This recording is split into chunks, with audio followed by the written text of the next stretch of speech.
Alright, mbalamusizaako mwenna mu linnya erya Mukama waffe Yesu Kristo ate omwana wa Katonda omulamu. Ne mbabuuzaako ne mbagamba nti mujje baliko gyonna gye musobodde okubeera nga ate mutuusaako engalo.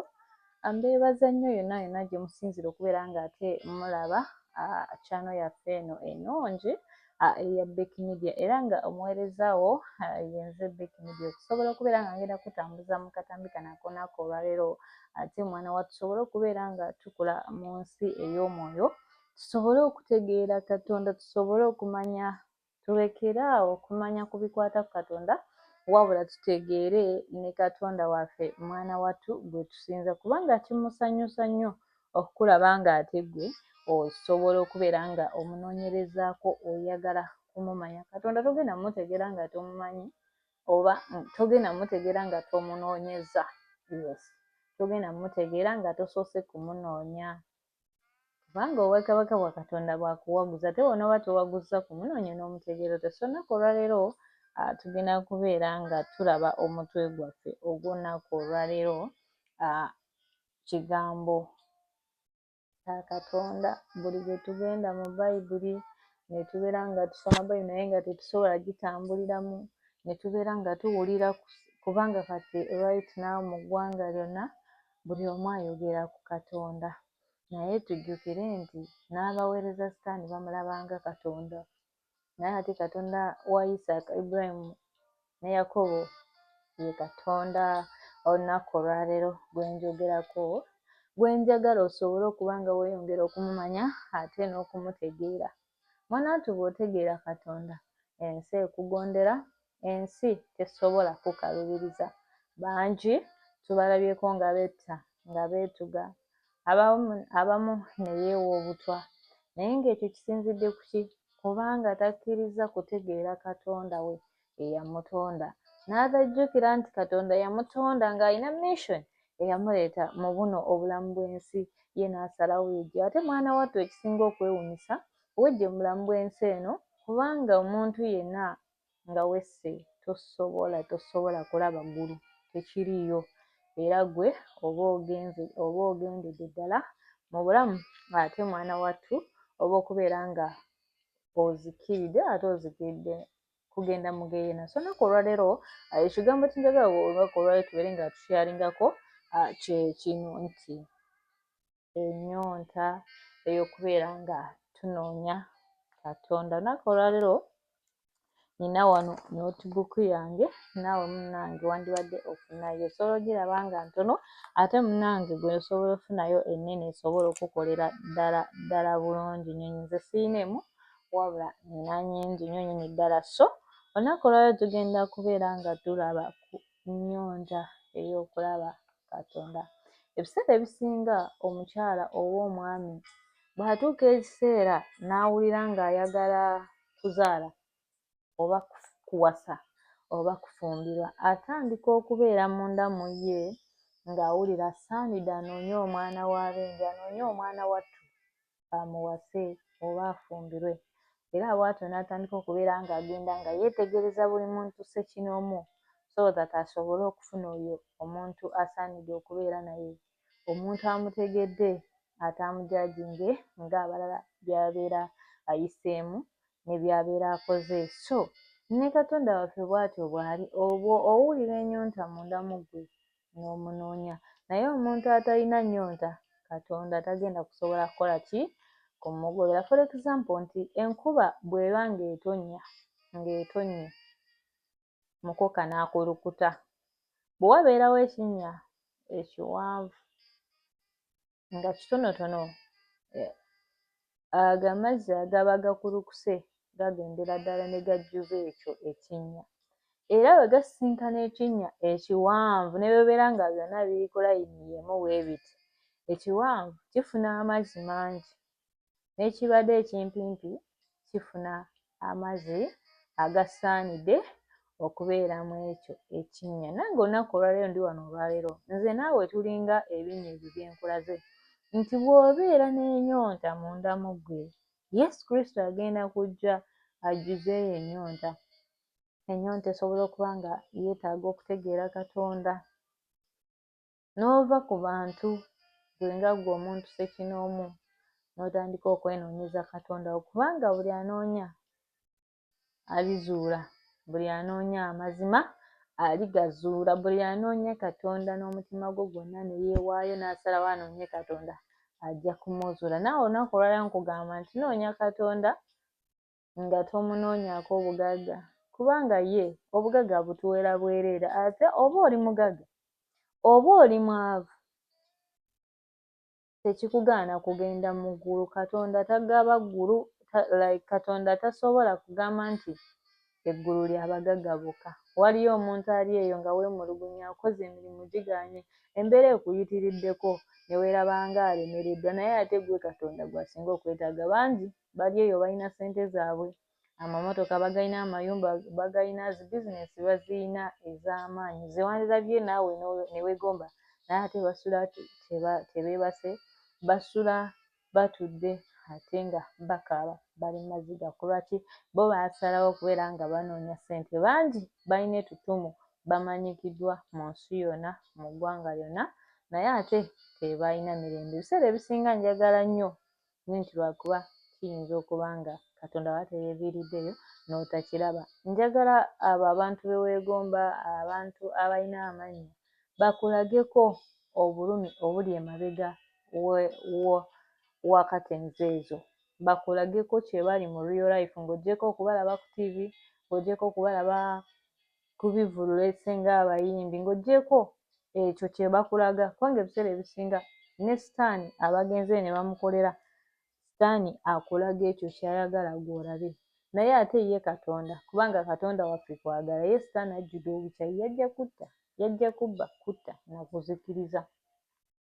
Naye ate Yesu Kristo kwagala, Katonda waffe kwagala. Teri mwana asobola okusaba omuzadde we omugaati, omuzadde oyo n'akwata ejjinja n'aliwa omwana we, ekyo tekiriyo, tekisoboka. N'olwekyo Katonda bw'atunuulira mu mutima gwo n'alaba nti tomunoonyako bugagga, naye wabula omunoonya kumutegeera, okwagala okumumanya oyo yakutonda, oyo atonda omwana mu lubuto okumala emyezi 9, n'amukuumirayo, n'amukuuma okutuuka okufuna omubiri, n'azaalibwa ng'alina omubiri guno. N'oyagala omutegeera omanye enkola ze mu butuufu, ajja kukuviirayo, ajja kusobola okweraga, osobole okwawula ekibi ekibi eby'omuwendo omungi ku bitalina muwendo. Ojja kusobola, kubanga ye Yesu Kristo kye yeetaaga, yeetaaga omunoonyi, omunoonyeeko, weeweeyo, kubanga akebera mitima. Ajja kuba alaba nti gundi, ajja kuba alaba nti Becky anoonyezza mu butuufu nga tanoonyezzaako bugagga. Bw'onoomala okunoonya Katonda nga toliiko ky'omunoonyaako, nga wabula oyagala kumutegeera na kumumanya, oyagala kumanya ogwo omukwano gwe gw'alina gy'ali, ajja kukuwa byonna by'osinga okwetaaga, naye ng'abikuwadde nga magoba, nga tabikuwadde olw'okuba obimwetaazaako, olw'okuba obimunoonyaako. Ne mu nsi muno bwe kityo era bwe kiri. Bw'omanya nti olina mukwano gwo, naye mukwano gwo akwagala oyina, mukwano gwo bw'oba tolina akudduka, n'akomawo ng'olina. Ne Katonda waffe abantu tumudisappointinze nnyo, nga Sitaani atulaze amatiribona g'ensi, nga Sitaani atulaze ebirungi by'ensi, ne twerabira Katonda nti ye nannyini byonna. Bw'oyimirira mu Katonda n'olaga Katonda okwagalako, n'olaga Katonda okwewaayo, ajja kukolera by'obadde tosuubira, ajja kukuyisa mu mbeera eyo yonna gy'oyitamu. So kyenyinza okugamba nti beera n'ennyonta etegeera Katonda. Tobeera na nnyonta yakumanya ku bikwatagana ku Katonda, wabula beera n'ennyonta etegeera Katonda mwennyini. Bw'onootegeera Katonda mwennyini munnange, ensi eno egenda kubeera ng'ate ekwanguyira, nga Mukama akukolera ddala bulungi nnyo, ate era n'ekisembayo osobole okubeera nga mwana wattu ogendera ddala mu ggulu, kubanga ye ekyamuleeta tusobole okusikira obwakabaka bwa Katonda. So olunaku olwaleero tugenda kubeera nga tubikulako Bayibuli yaffe, nze naawe, tusobole ogendera ddala mu Yeremiya 33:3. Ate mwana wattu tulabe ate omutonzi waffe ky'atugamba. Oyinza okubiraba nga ebintu eby'okusaagirira, naye sandiyagadde olinde okuva mu bulamu bw'ensi buno nga tewakyali backup, tewakyali choice, nga wabula olina okuzikiriza. Ojja kwetaaga okudda mu bulamu bw'ensi eno.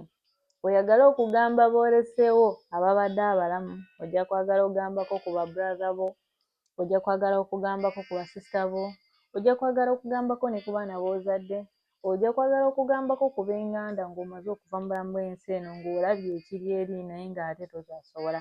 Naye ate bw'onoonya Katonda n'obeera n'ennyonta ya Katonda, osobola okumusaba n'akulaga ekibeerayo ng'ate tonava mu bulamu bw'ensi eno. Okomewo ate okinyumize abalala basobole nabo okukitegeera. So tulekere awo okwagala okunoonya Katonda mu bafu.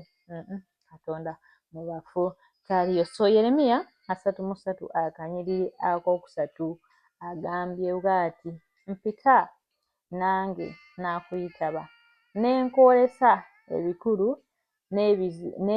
n'ebizibu by'otamanyi.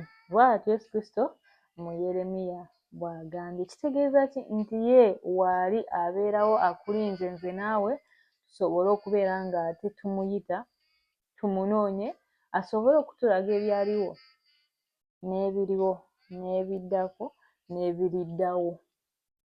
Kubanga ayagala nnyo tuleme okutambulira mu bulimba, ayagala nnyo tuleme okutambulira mu kuteebereza, wabula ayagala nnyo tutambulire mu ye, tusobole okubeera nga tumanya, tusobole okubeera nga tumutegeera, amazima ge bwe tugategeera gatufuule ab'eddembe. Tulekerawo Sitaani okutulaga ebirungi by'ensi eno ne tubeera nga tugenda kufiirwa eggulu olw'okuba omulabe Sitaani yatulaga eby'ensi eno. Lwaki omulabe Sitaani atulaga by'ensi eno? Kubanga ayagala tuzikirire naye, kubanga ayagala kulaba Katonda nga munyiikaavu, ayagala kulaba Katonda nga si musanyufu, kubanga Katonda ye tuli baana mu maaso ge, tuli baana be. Kubanga nga bw'olaba omuzadde obulumi bw'ayitamu ng'alaba omwana we omulwadde, ng'alaba omwana we ali mu mbeera mbi, ne kitaffe ali mu ggulu bw'atyo bw'ali.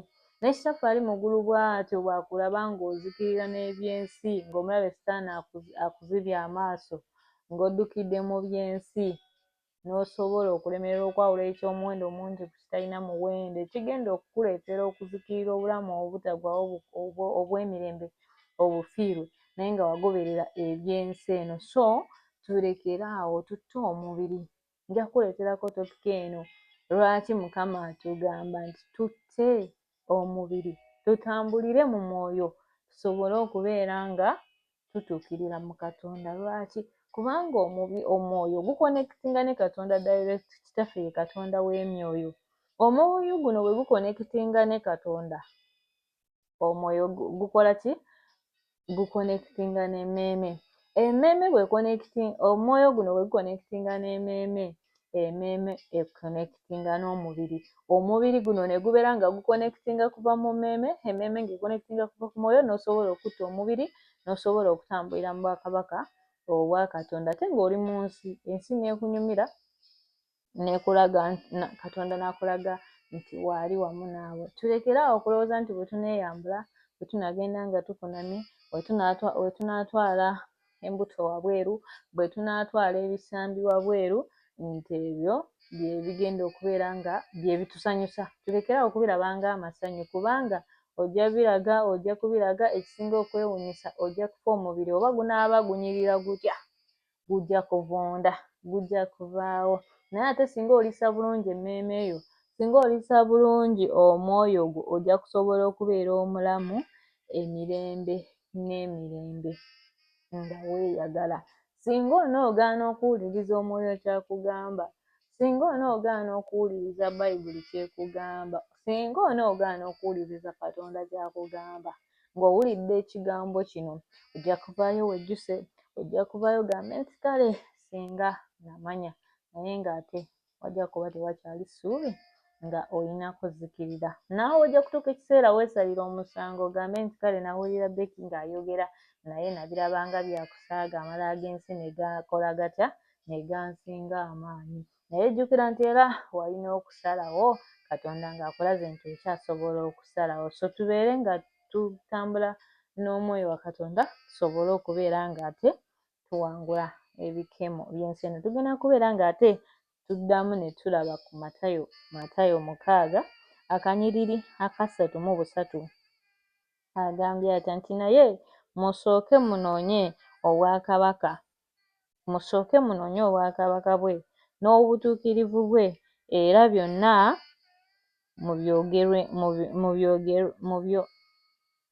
mubyongerwako. Tusooke tunoonye obwakabaka bwa Katonda n'obutuukirivu bwe era byonna tulibyongerwako. Kitegeeza ki?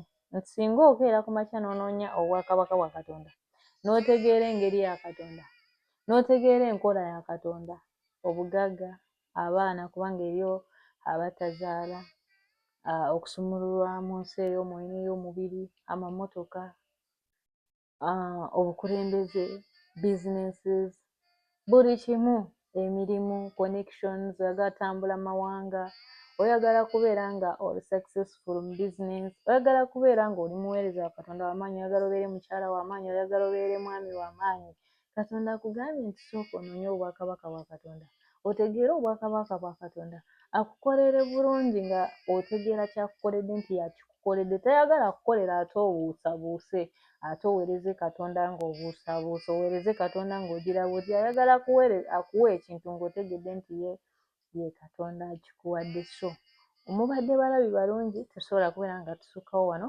tusinkane mu katambi kaffe akaddako. Omuweerezaawo mbadde Becky, ng'ate tubadde wano ku Becky Media. Gwe atanaba kusubscribinga, gw'atanaba kubeera nga sharingako munno, obubaka buno bujja kuba bumukolera ddala bulungi. Mubadde balabi balungi nnyo nnyini ddala, tetusobola kubeera nga ate tusukkawo wano tusinkane mu vidiyo yaffe oba mu katambi kaffe akaddako. Mubeere bulungi ate